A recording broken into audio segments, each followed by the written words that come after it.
At first glance, the failure of the Chinese men's soccer team and the issue of university rankings seem unrelated. However, upon closer examination, there is a profound commonality between the two. Both the repeated failures of the Chinese men's soccer team and the employment difficulties faced by graduates from prestigious universities stem from the same underlying issue: the constraints of the Iron Rice Bowl. The predicament of Chinese men's soccer. Recently, the Chinese men's soccer team once again failed in an international match, this time losing to our least favorite opponent, the Japanese team. There are many theories about why the Chinese men's soccer team keeps losing. Some blame the coaches, some blame the players, and others blame the system. However, these analyses fail to address the root cause. I believe the real problem lies in the Iron Rice Bowl system of the Chinese men's soccer team. Imagine if we canceled the fixed designation of the Chinese men's soccer team and instead implemented a rotating system. In this system, all kinds of teams, whether private or state-owned, provincial or otherwise, would compete in a national soccer tournament every 4 years. The champion would then hold the title of the Chinese men's soccer team.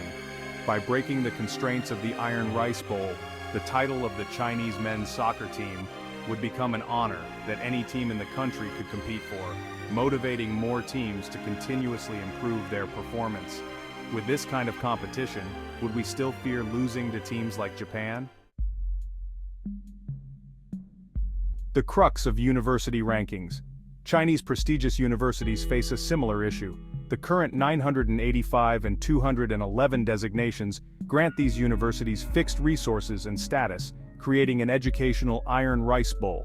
To break this entrenched system, I propose canceling these prestigious titles, and instead using employment rates as the competitive metric. Regardless of whether a university is private or public, let them compete annually based on their employment rates. Specifically, every 4 years, universities with employment rates consistently ranking in the top 10 would be recognized as prestigious universities in China. This dynamic evaluation system would compel universities to focus more on teaching quality and cooperation with industries, genuinely producing graduates who meet market demands. Students could then choose their desired schools and majors based on employment rates, gaining practical skills instead of merely excelling at exams.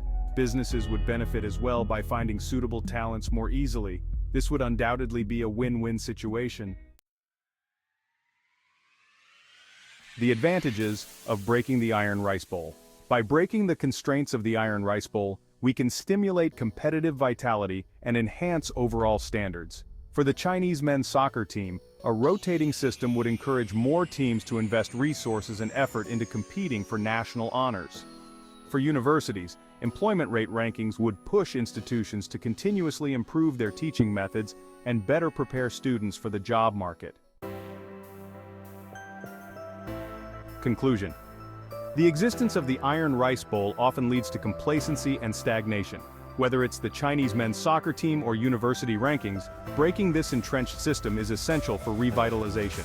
By introducing competitive mechanisms, we can find new breakthroughs for the Chinese men's soccer team and inject fresh momentum into the education sector.